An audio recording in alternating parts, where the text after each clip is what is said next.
started, for those of you who are new to the county, we do have a new SLP boot camp that we have every year, and we'll have it again this year, and it'll be virtual.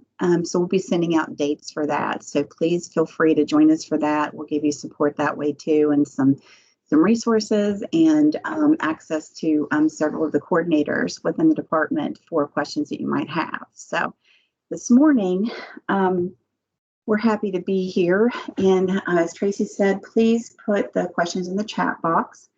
We are providing certificates of participation, so it's important for you to sign in on the sheet that Tracy gave you for attendance. That's where we'll get the names for the certificates. And this morning's sessions were approved by the examiners, West Virginia Board of Examiners of Speech Language Pathology and Audiology. And Libby, have you started the recording? I can't see it on my screen, just wanted to be sure. I have, yes. Okay, thank you. And you will receive a copy of the PowerPoint after the presentation, because there are some links and that kind of thing in there that'll be easier for you to access.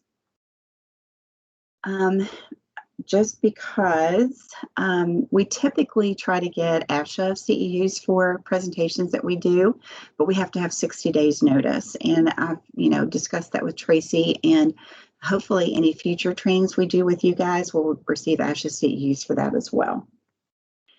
The goals of this presentation are to describe how HIPAA and FERPA relate to teletherapy, describe at least 3 things to avoid when providing group teletherapy, and describe what an adult needs, why an adult needs to be present for teletherapy sessions, and locate the Telepractice training and support group and teams. There are a lot of questions about licensure as far as providing teletherapy is concerned. But the governor issued an emergency order last March due to the COVID-19 pandemic, and that emergency order is still in effect. So one of the things that was included in that order was waiving all the requirements for licensure to perform teletherapy. We made the decision at the Department of Education to allow SLPAs to provide teletherapy with the extra supervision requirement of doing 100% supervision for the first session and 25% for the sessions following that. The Office of Civil Rights waived the restrictions for virtual platforms last year as far as HIPAA and FERPA are concerned. And they lessened those requirements, and by doing that, they allowed the use of virtual platforms such as FaceTime and Facebook Messenger chat, Google Hangouts video, Zoom, and Skype. And it's the free version of Zoom that they allowed access to. You can't use Facebook Live, Twitch, or TikTok, or any of those types of applications, communication applications. One of the reasons that HIPAA is concerned here is because we do serve students who have medical diagnoses. Children that we bill Medicaid for usually have a medical diagnosis of some kind, and we have to protect that medical information while we're doing virtual therapy. And FERPA is the sharing of educational records, and that's not something we would typically do within a therapy session. But, when you're doing telepractice, just be sure that you're cognizant of the fact that you don't want to discuss anything that could be, especially if you're doing group therapy, that could identify the student by medical condition or that kind of thing. Cowell County has selected to do Microsoft Teams as their teletherapy platform. And Teams is already HIPAA and FERPA compliant, and it meets all the requirements so that if OCR reinstates the restrictions, you'll already be prepared with a platform that meets all those requirements. They have been updating those requirements approximately every 3 months, and it's been the lessening of the restrictions has been extended until October. But you can see why they're doing it. They're waiting to see how things are going with COVID-19 and whether or not teletherapy is still going to be needed. And so, I'm sure in October it'll be extended again. Now, I said raise your hand if you're familiar and comfortable with the basics of Teams. But when I'm in presentation mode here in my single screen, I can't see your hands. So if you could just put in the comment box, because Libby's watching the comments for me, if you feel comfortable with using Teams, if you could just put a yes or no very quickly.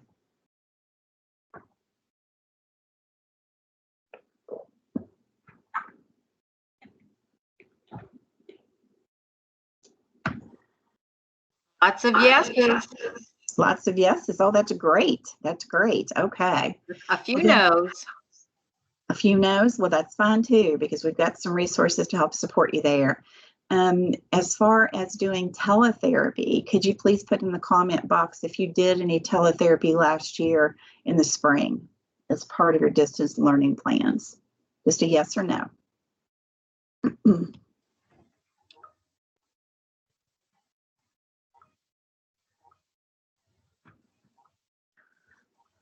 Sort of, yes. Okay.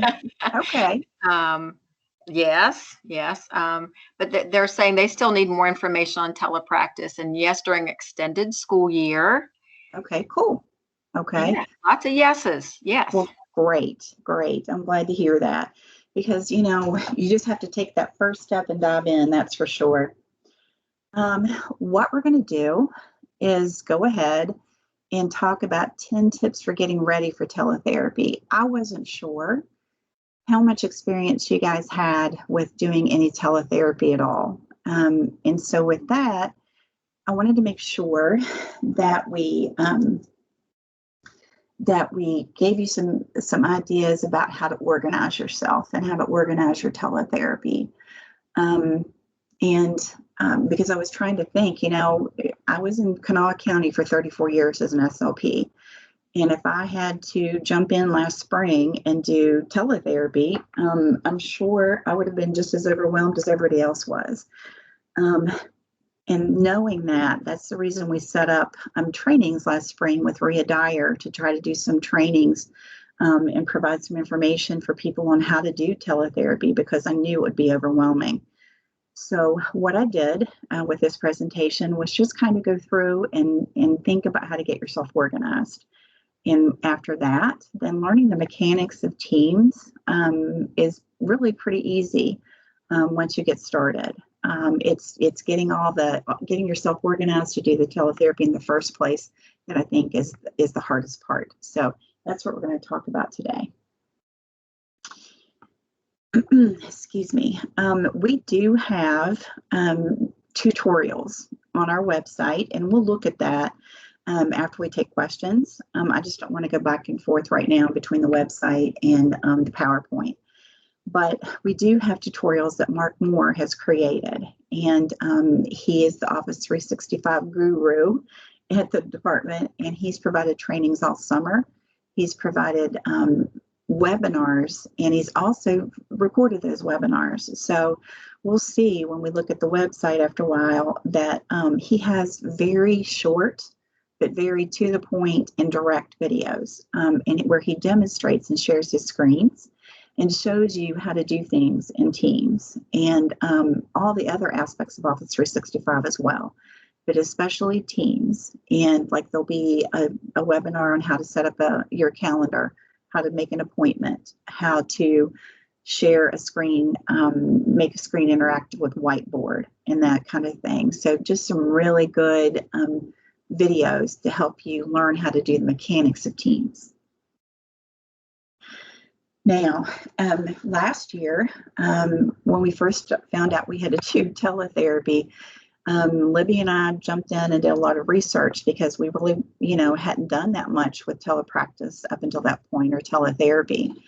And as part of the research, everyone recommended that a parent needed to be present, or an adult needed to be present during a therapy session. And we recommended that to special ed directors, and we recommended that they include that in their permission form that they designed to get permission for teletherapy.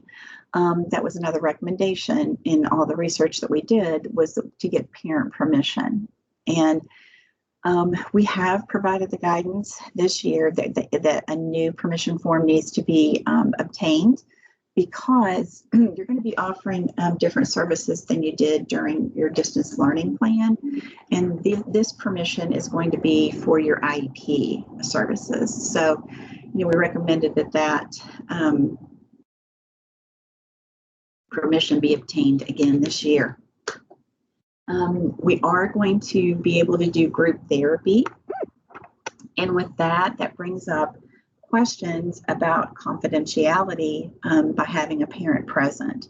But here again, if you're not doing anything related to the student's medical condition in any way or medical information, and if you're not sharing any educational record information, then you should be fine. What we did recommend, though, is that a sentence or a statement be included in the permission form that the parent realizes that their child may be participating in group therapy. If that permission form has already gone out for your county, because that's happened in a lot of cases, you can always, when you talk to the parent to set up your appointments, to do teletherapy, you can always tell them about that and ask them if it's okay for you to initial that statement has been added to their form, just to make sure that they're aware that could happen. But when you're doing your group therapy, be sure that you don't identify the student by anything other than their first name. You're certainly not going to be doing group therapy and say something like, Libby Simmons, because you have autism, you are going to do your language activity this way. Of course, we're not going to do that kind of thing. So, it would be the same thing as a parent walking through a classroom and seeing a special education classroom and seeing things happening, or by, walking into your therapy room while you're doing therapy. And it was really important for us to be able to give you the option to do group therapy, because if you don't, then you're looking at doing individual therapy, which is what we looked at last year. We were just very hesitant last year to say that you could do group therapy without doing a lot of research to prove that we could. Our special education director, Susan Beck, also did research on it, and because they wanted to be able to do special education classrooms virtually. And if they did that, then of course parents are going to be present for that as well. So as long as you're not sharing HIPAA and FERPA information, and as long as you have permission and the parent's been informed that their child may participate in group therapy, you should be good to go. But this is there are a couple of examples here of why it's important to have an adult present. After we started doing some teletherapy last spring, I would get calls from therapists because honestly, I understand it was overwhelming at first. People were so anxious about it. And, I get it. I know why, because we're used to doing things in our routine. We're used to being confident that we're providing the best services possible. And when you have to start something new like this, and you're not familiar with it, you're not comfortable with it yet, then that's going to cause a lot of anxiety, because I know that every one of you wants to provide the best services possible and feel like you're doing that confidently. You're still going to be providing the best services possible during virtual therapy, but there might be some kinks along the way. And if that happens, then that's okay. But I got a couple of calls. It was two different people, and one of them said they were really so happy with how virtual therapy was going, because that meant the parent was observing and they could see how they were prompting their child and that kind of thing, and they were carrying it over, and the parent was really paying attention and really helping for some generalization at home.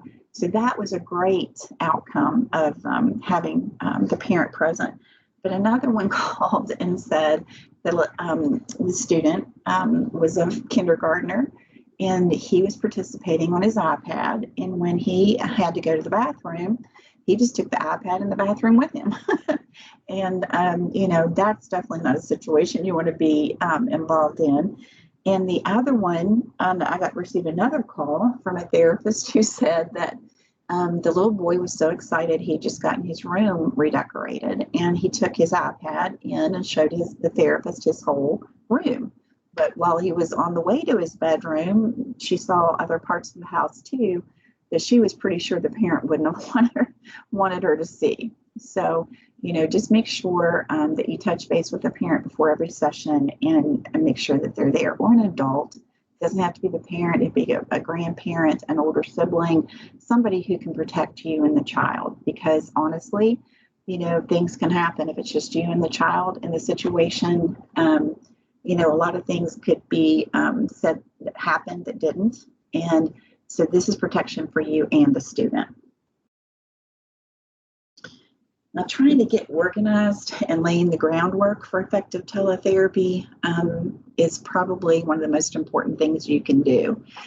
And it's so good that you guys have had this time before school actually starts, and you'll have some time after school starts to get organized and get things ready.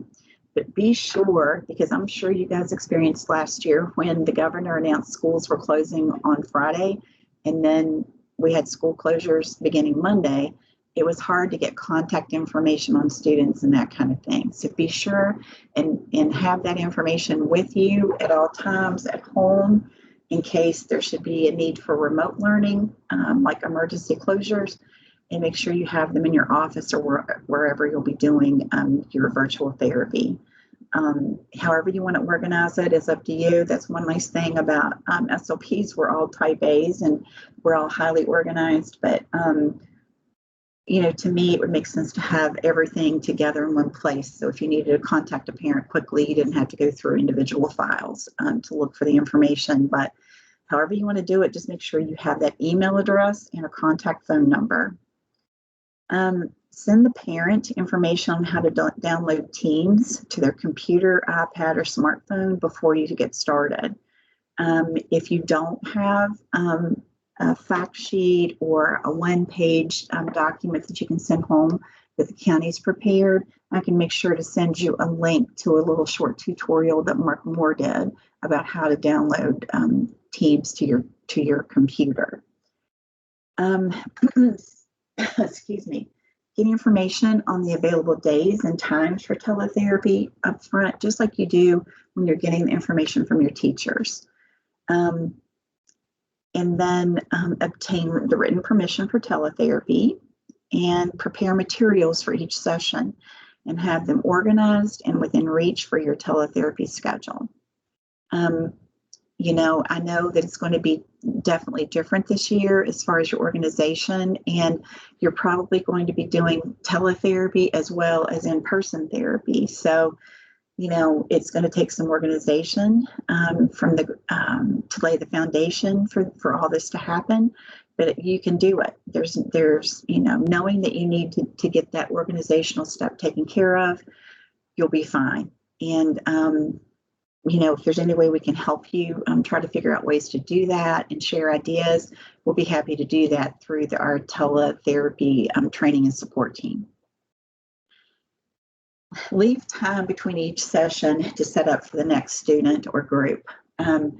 We don't usually have the luxury of doing that when we're doing in-person therapy, because traditionally we've been using 30 minutes back to back all day long. That's our traditional schedule.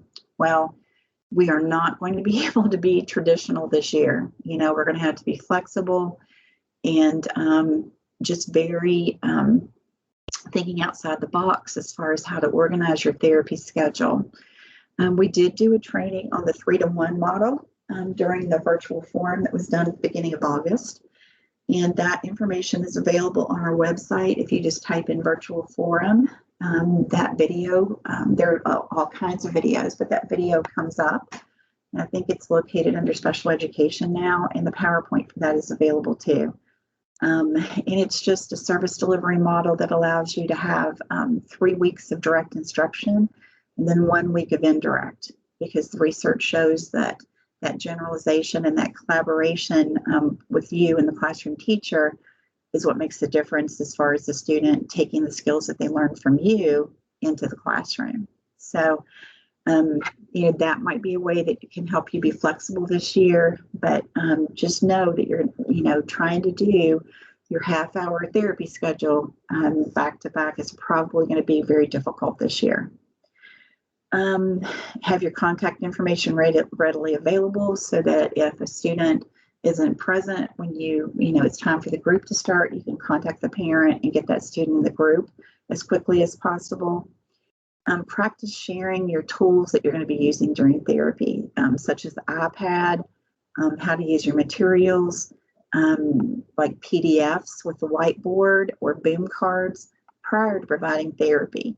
And if you didn't do any telepractice last year and aren't familiar with doing these things, we have a short video on our Teams group about sharing your iPad using Teams.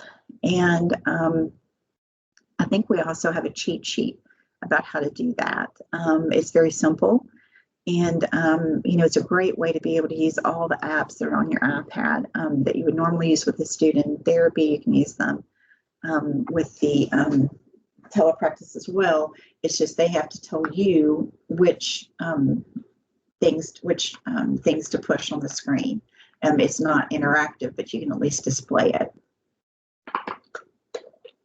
And I will tell you, as far as practicing with another therapist, Libby and I do that all the time. When we first started learning how to use Teams, we used to do Adobe Connect. And when we found out we had to do Teams, we started practicing, and we still do. We practiced this morning before we did this presentation. So, it's a great thing to do, and there's no pressure when you're practicing with a friend. And the more you practice, the better you'll get at it. One of the suggestions that we found says to take a break every hour, just stretch and take a walk and hydrate. And I will say that after working from home and being in front of my computer screen from 8 in the morning till about 5:30 or later every evening, it is wonderful if you can make yourself do that. It doesn't have to be a long break, 5 minutes to get up and move around and stretch and not be sitting in front of that computer screen all day long. It really will help. And then determine how you're going to collect your data during the session. So many times people are worried about collecting data if they go in classrooms or if they are doing telepractice. But just remember that your IEP has percentages in it, probably. And those percentages don't have to be based on every response that the student gives. You can pick, select 10 responses that you're going to say, okay, I'm going to count the next 10. This is going to be my data for the day. You can do that. We are so used to trying to count every single response because we're used to trying to get in a large number of responses that we get caught up in, oh my gosh, I missed a response. I didn't document that. You don't have to document every response, especially when you're trying to do this and manipulate the screen and prompt the student. It's just too difficult. Dress professionally as if you were at school. Most of us have the top of us looking pretty good, but I think a lot of times too, you'll be providing your therapy from school and not from home, so that won't be an issue. Select a quiet place, ideally a room with a door, and with proper lighting and background to eliminate distractions. And I have seen on different videos that I've watched about telepractice to put a sign on your door, on the outside of your door, telepractice therapy in session, and then the options like please leave a note, please come back later, that kind of thing. But letting them know, please don't interrupt the session. Be sure your background looks professional. Sit with your back to the wall to avoid a messy or busy background and consider using a virtual background. Teams has many to choose from, or you can create your own. Excuse me. And Mark Moore has a video on creating backgrounds. And actually, in our teletherapy training and support group this past week, we had both the SLP session and the OT session had information on how to create your own backgrounds, virtual backgrounds. And it was really interesting. And honestly, once people get started with all this, it's amazing. They'll get green screens or they'll have bulletin board paper behind them and have all these different screens that they can put behind them, like they're in their therapy room. it's really cool and really amazing, but definitely not one of the things you need to do right off the bat. Check out your technology and equipment. I've had this happen to me a couple of times because I'm having to go back and forth. I'm working from home, but I'm quarantined with my mom, and my mom's internet is not as good as it is at my house. So I'll forget to check my camera when I move from one to the other. And I've started meetings looking just like this little beaver here, right up in the screen. So just be sure and check that. Make sure your microphones and sound are working. Connect your computer to a router if at all possible, because that Ethernet cable is going to give you the best Wi-Fi, the best internet quality. If you're using Wi-Fi, sit as close as possible to your router. Practice getting on Teams meeting with the parent before your scheduled therapy session, because what I heard a lot last year was that people would, try to get their first therapy session in, but they spent the entire time trying to help the parent download their Teams app, trying to get their microphone working and that kind of thing. So try to troubleshoot that before you start your therapy. Just try to make a quick phone call and touch base with the parent, remind them about their therapy schedule and that kind of thing, and then practice just to make sure their sound and everything's working. So when you open that therapy session, you're good to go. All right. Somebody forgot to mute their phone. I apologize for that. And then be sure to troubleshoot any audio-visual aspects of Teams.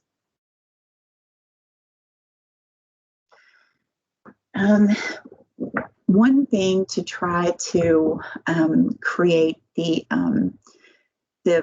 trusting relationship that you're going to have with the parents, because they're allowing you to come in their home, is to develop, that relationship with them. If you guys are like me, I had a lot of parents that I only saw during IEP time, if then, and now they're going to be inviting you into their home. You're going to be, and that's really takes a lot of trust for them to do that.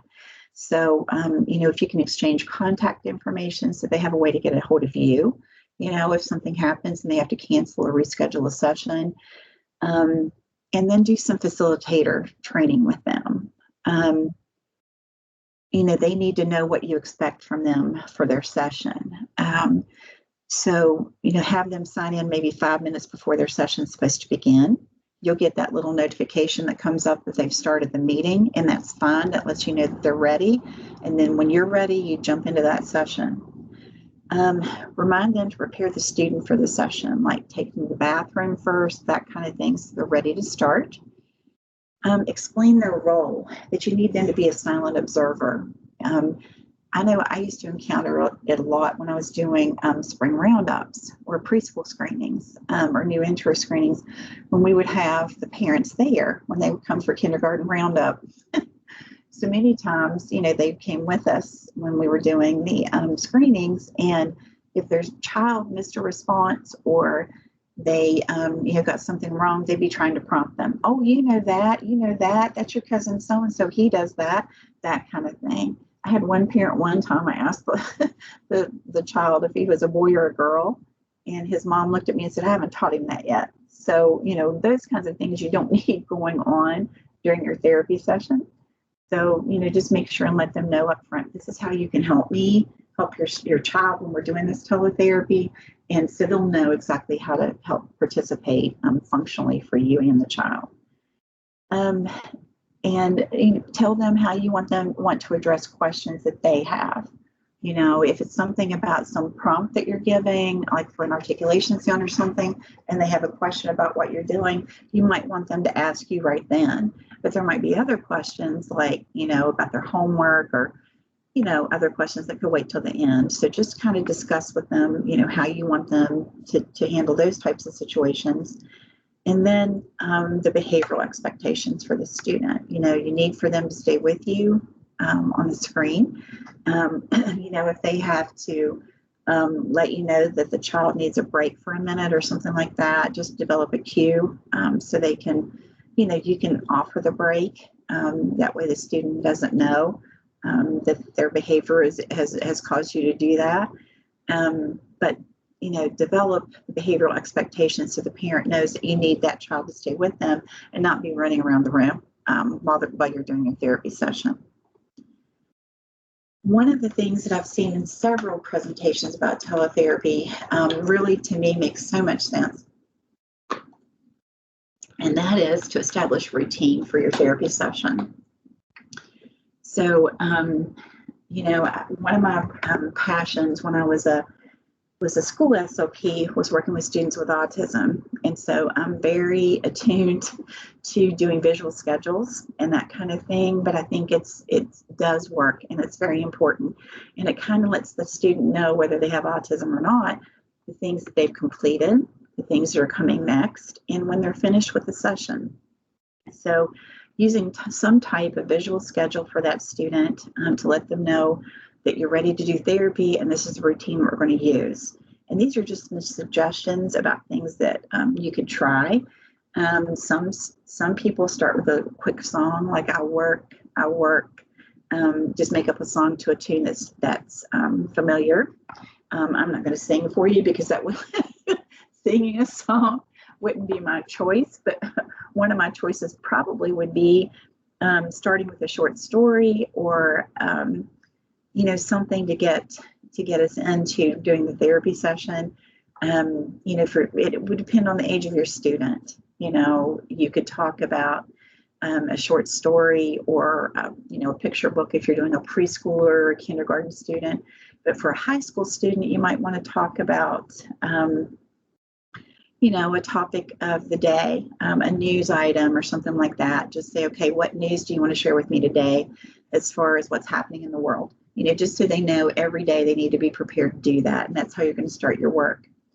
You can ask them every day, how do you feel? How are things going? That kind of thing. Because remember, you might be that child's one caring adult. We don't know what's happening in those homes. And we don't know what access that child's having to other individuals because of they might be quarantined because of the pandemic. So you might be that one caring adult for that child. And so taking the time out of your session to spend 1 minute to say, how are you doing? How are things going? That kind of thing. Hopefully will let that child realize that you care about them. You might have a song or a picture of the day, depending on the age of the student. I used to start routines with my language students with like a crazy picture. Like a squirrel riding a motorcycle, something like that. And we would talk about, what was funny about the picture and everything, but still we're getting some language skills at the same time. And then you do your intervention, whether it's language, voice fluency, or speech sounds. And then some type of reinforcement based on the need of the age of your student and what they like. If you haven't done it in the past, I would suggest sending home a reinforcer survey, and I have one that I can share with you guys. And it could be used for any student. If you know what that student likes and what they're interested in, that's going to help keep them involved and engaged in your therapy sessions. So, you could send home the reinforcer survey, or that could be something you could do with the parent when you make your initial contact with them about doing therapy. Just, find out some things they like. And don't let them get by with saying music or TV or something like that, or video games, because you need to know that specific TV, video, or type of music. Because trust me, somebody could put on Chet Atkins music, old country music, and I wouldn't care a thing about it. But if you put on Tim McGraw, I'd be all about it. So, find out exactly what type of music they're interested in. And then it could be something like for preschoolers, Go Noodle, or, some type of activity. It could be an iPad game that you do with them quickly. Just anything to give them some reinforcement for doing the work. And then wrap up activity. By establishing that routine, it helps the student know what's going to happen, what's expected, and then hopefully it will help them be more engaged in the activity and the therapy session. And this, I think, is one of the most important things you can do. We're going to develop a means to do this with our Teletherapy training and support group, teams group, but I think it's also something you could do within your county.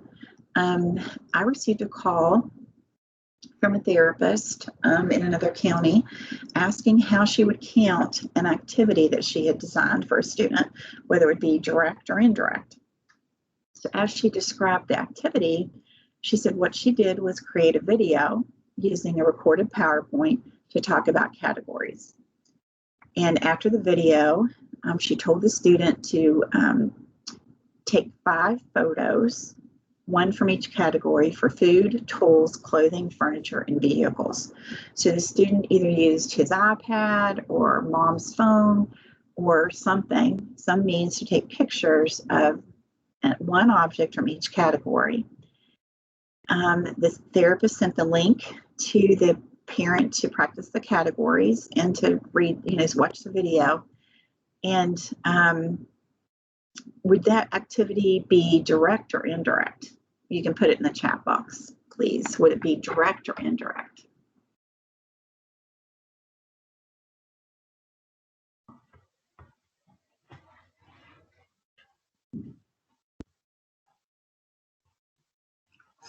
Indirect. Indirect. Awesome. You're exactly right. I think the question that the therapist had, and it's a question that's come up quite frequently, is because the therapist specially designed that activity for that student, they considered it specially designed instruction. But because it was not delivered directly to the student, it's still considered indirect. But that was a fabulous indirect activity for the student to be able to do. So, that one video that the therapist shared, the therapist created, could be shared like within a OneDrive folder for Cabell County. And everybody who's working on categories could use that same activity. And that would, reduce the amount of time you're having to use to create activities for your students. Now, as for an older student, it could have been Jeopardy game or something like that. It could have been categories, related to a game like Jeopardy or something where you have categorization. But those types of activities that you create, if you create it for one student, I think this therapist created it because she had 5 students who could benefit from it. But if you look at all of Cabell County, there would be a whole lot more than 5 that could benefit. And that way, everybody doesn't have to do the same creation of materials. And the way she finished this activity was to, during the students' therapy session that week, they discussed the pictures that the student had found during the therapy session and taken pictures of.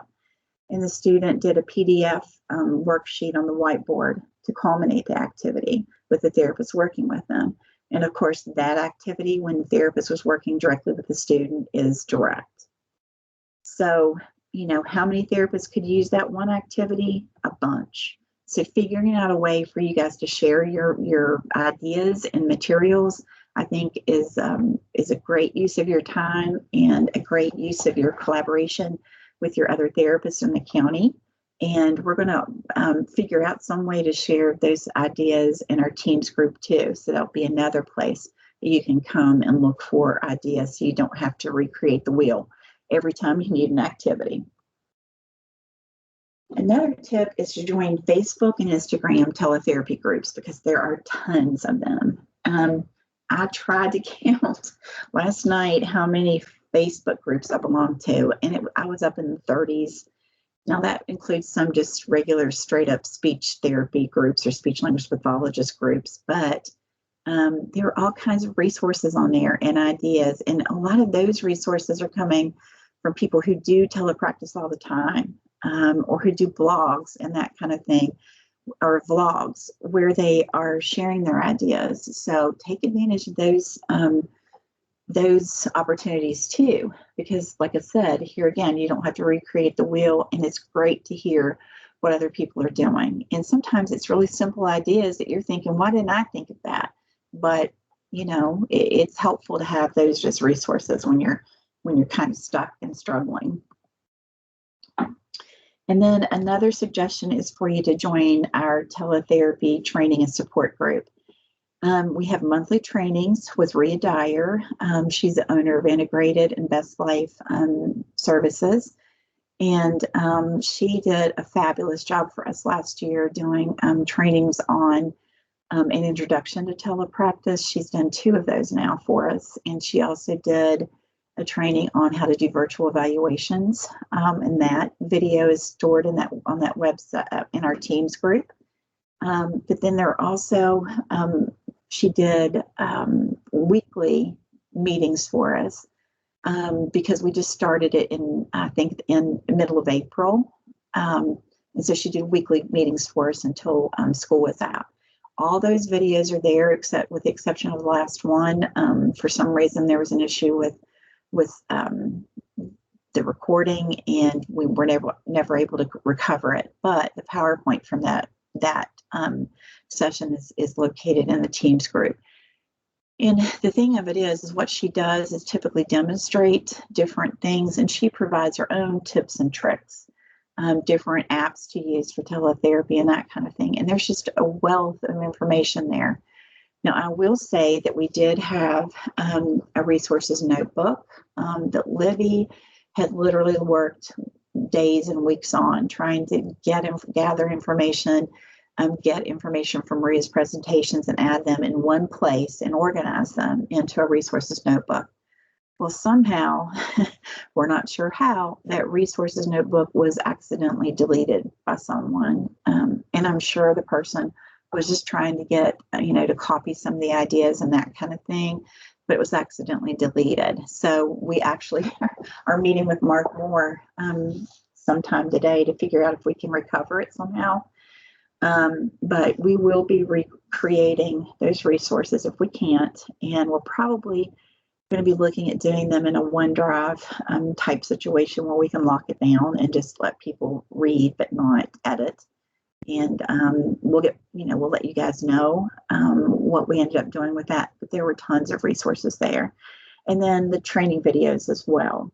So it looks like I forgot to give you the code to join that group if you haven't already. And just remember too, this year we're only having trainings once a month, but those trainings will last an hour. The ones last year lasted half an hour.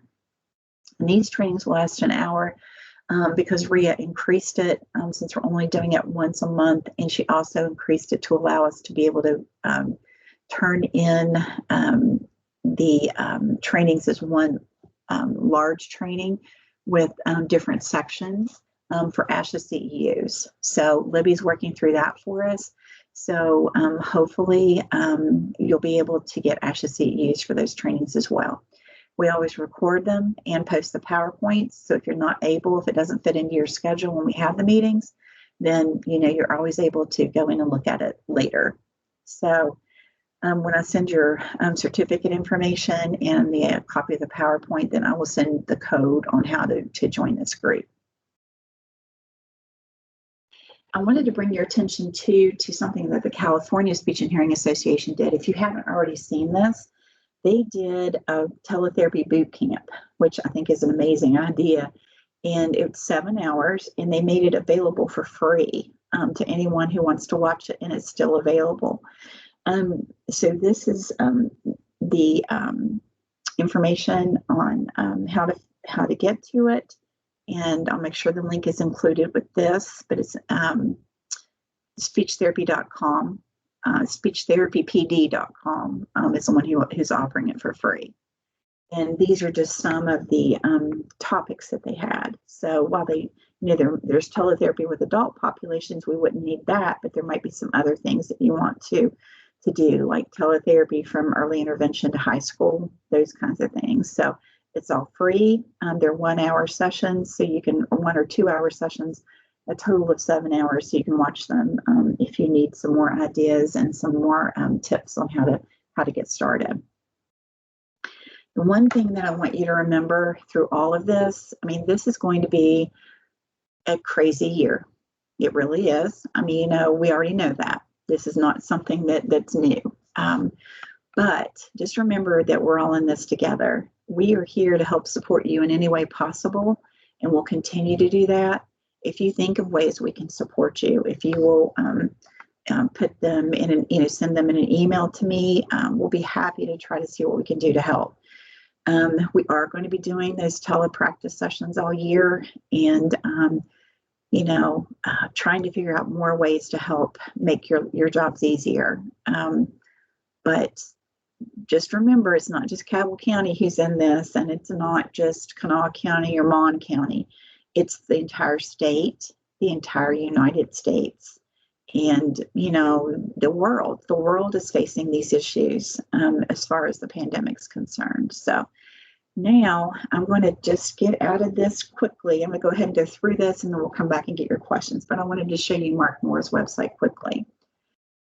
So instead of worrying about whether you'll be perfect as you do your teletherapy, or worrying that you don't have the best materials and that kind of thing to get started, just take a deep breath and go for it. You're going to make mistakes. I make mistakes all the time in presentations, and I've done teams for a while. Sometimes things are going to happen that are out of your control. Anytime you're using technology, that definitely happens. So, just remember, you can't be perfect, but nobody's going to. Nobody's going to be perfect. And just do the very best job you can for that student. Okay. I do want to go ahead and show you Mark Moore's information. It is on our website. I gave you the link to it, but all you have to do is search for Teams.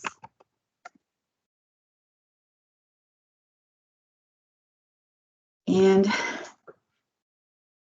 it comes up with all these short tutorials like this one, adding a calendar to Teams, 2 minutes and 30 seconds. Files in Teams, join and create teams. So you can create a team for your therapy. You can create a team for each of your schools. That's one of the things I wanted to mention too about being able to group students. If you're doing teletherapy with those students, you could group students from different schools. If you have a student at one school that's working on R in sentences, and you have another student at another school who's doing the same thing, you could group those students together if you're doing teletherapy.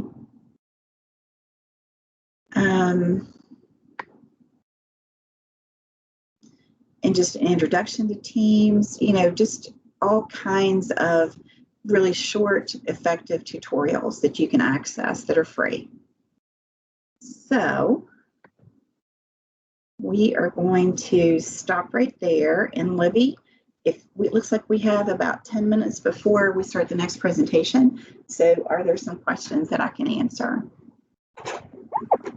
There are. Okay. And I'm going to stop the recording. Okay. And let me just say too, if there are questions that we don't get to, I will respond to them in writing.